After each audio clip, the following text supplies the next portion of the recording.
Hi all, this is Anjali और इस video में हम करेंगे डेटा फ्रेम एट्रीब्यूट्स। सो हम ये कर चुके हैं कि डेटा फ्रेम्स कैसे क्रिएट होते हैं, different ways of creating data frames. And आज उस पे जो एट्रीब्यूट्स आप यूज कर सकते हो, मतलब उसकी जो फीचर्स हैं जो आपको कुछ वैल्यू फेच करके देंगे, वो हम करेंगे।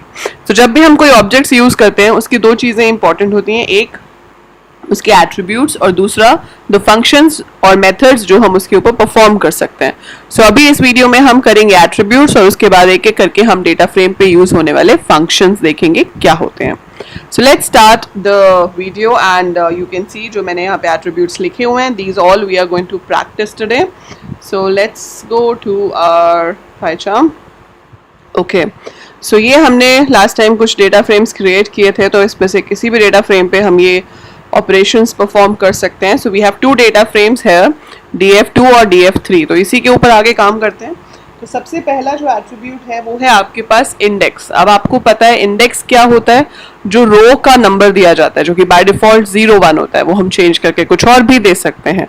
सो अगर आपको इंडेक्स प्रिंट करना है किसी भी डेटा फ्रेम का, तो आप लिख सकते हो प्रिंट df3 डॉट इंडेक्स, या df2 का चाहिए तो df2 dot index. Like df2 में इंडेक्स हमने नहीं दिया है तो वो 0 1 आएगा, जबकि इसमें जो इंडेक्स होगा that would B zone 1 zone 2 zone 3। सो इसको मैंने रन किया तो ये पहले तो मेरे डेटा फ्रेम्स आ गए दोनों। उसके बाद इसका जो इंडेक्स है that is zone 1 zone 2 zone 3 zone 4।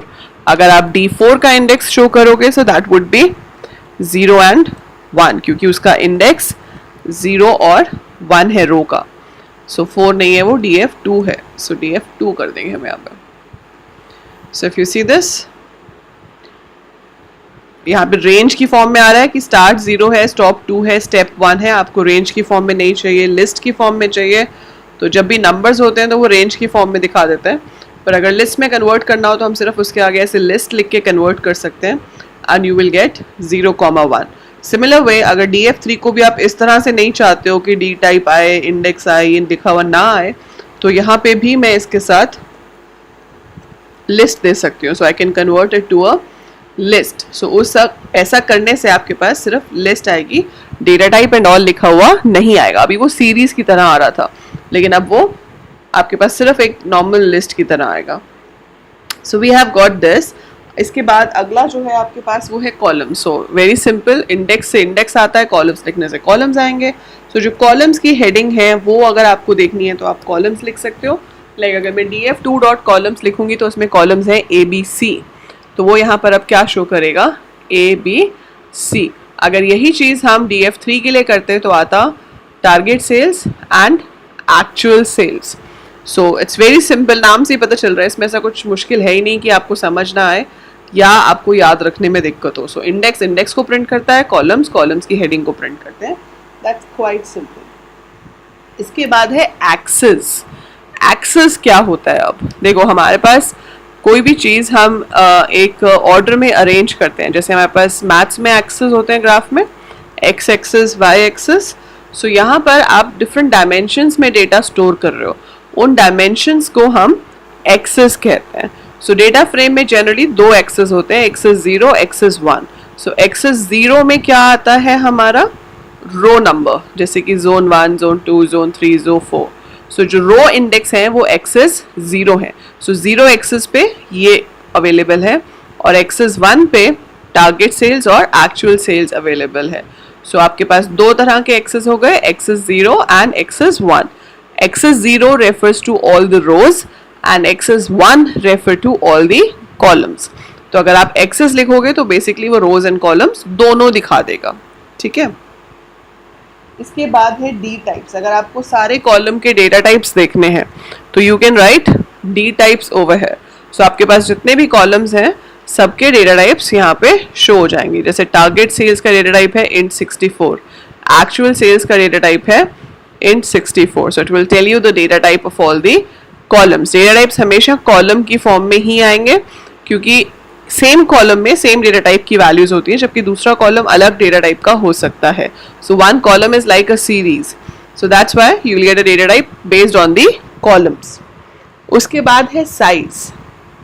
आपको डेटा फ्रेम का साइज देखना है। अब साइज क्या होगा आपके पास, वो आपको बताएगा कि कितनी डायमेंशंस हैं हमारे डेटा फ्रेम में।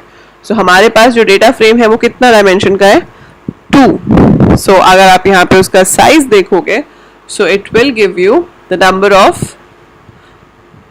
Values in that. So values कितनी है total, that would be rows multiplied by columns. So DF3 में कितनी है, DF3 देखो आपके पास क्या था, हमारे पास 1 2 3 4 रोज थी और 2 कॉलम्स थे। सो 4 multiplied by 2 is 8। So that's why the size for first data frame is 8। इसमें 2 रोज हैं, 3 कॉलम्स हैं, सो 2 into 3 is 6। That's why the size is 6। सो वो 4/2 प्रिंट नहीं करता या 3/2 प्रिंट नहीं करता, वो मल्टीप्लाई करके जो आएगा वो बताएगा आपको। सो साइज में क्या आता है, that how many values we have, and how many values we have वो हम कैसे पता लगाएंगे, by multiplying the number of rows and columns.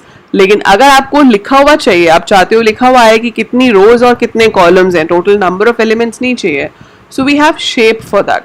सो अगर आप शेप यूज करोगे तो वो दिखाएगा कि 2 रोज 3 कॉलम्स हैं। सेम वे इसको भी अगर मैं शेप करूंगी सो इट विल शो कि इतने रोज इतने कॉलम्स हैं। That is shape. उसके बाद है वैल्यूज। अब वैल्यूज में क्या होता है कि वो आपके पूरे डेटा फ्रेम को एक numpy एरे में कन्वर्ट कर देगा, और उसके लिए बहुत ज़रूरी है कि आपकी फिर वैल्यूज़ जो हैं वो सेम टाइप की हों, क्योंकि numpy एरे में वी हैव दिस कंडीशन कि जो एरे है वो होमोजीनियस होता है। So it has to be homogeneous. अगर होमोजीनियस नहीं होगा so we might get problems, right. So यहाँ पर आपकी सारी इंटीजर्स थे, so this is converted to a numpy array, that is nested list. So values लिखने से your data frame is converted back to a numpy array. Then we have an attribute empty. Empty use करने से आपके पास result या तो true आता है या false। अगर तो data frame खाली है, उसमें कोई data नहीं है, so it will give you true. लेकिन अगर data है, so it will give you false. तो हमारे data frame में data है, that's why it's giving us false. Okay? Then है आपके पास ndim.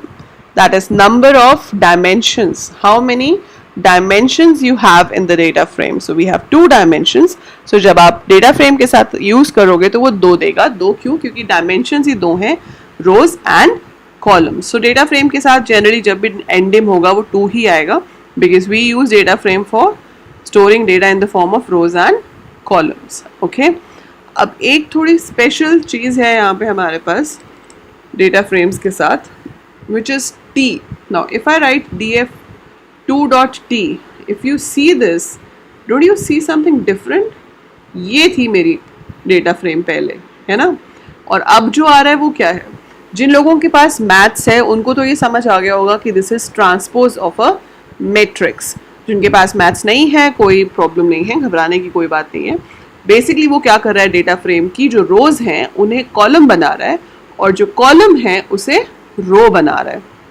सो df2.t लिखने से क्या होता है, it will do transpose of a data frame. So transpose means जो रोज हैं वो कॉलम्स बन जाती हैं, जो कॉलम्स हैं वो रोज बन जाते हैं। So that's it, that is what we call transpose in mathematics, right. But ये आपको पता होना चाहिए कि .t लिखने से हमारे पास ट्रांसपोज आ जाता है। सो इतने से एट्रीब्यूट्स हैं, ये एट्रीब्यूट्स आपको सारे याद रखने हैं क्योंकि आउटपुट क्वेश्चन में इसी पे बेस्ड क्वेश्चंस आएंगे which you should be able to answer. तो अगर उसमें आपको एरर ठीक करने के लिए आता है, आउटपुट निकालने के लिए आता है, आपको उसका आंसर तभी आएगा जब आपको ये सारे एट्रीब्यूट्स का पर्पस याद रहेगा। एंड सेल्फ एक्सप्लेनेटरी एट्रीब्यूट्स है, नाम से ही पता चल रहा है कि वो क्या करेगा, right. So prepare it well. अभी हम इसकी एक्सरसाइज सॉल्व करेंगे, डेटा फ्रेम की बैक एक्सरसाइज, देन आपकी और प्रैक्टिस हो जाएगी। Then I will be giving you many practice sheets to work on this.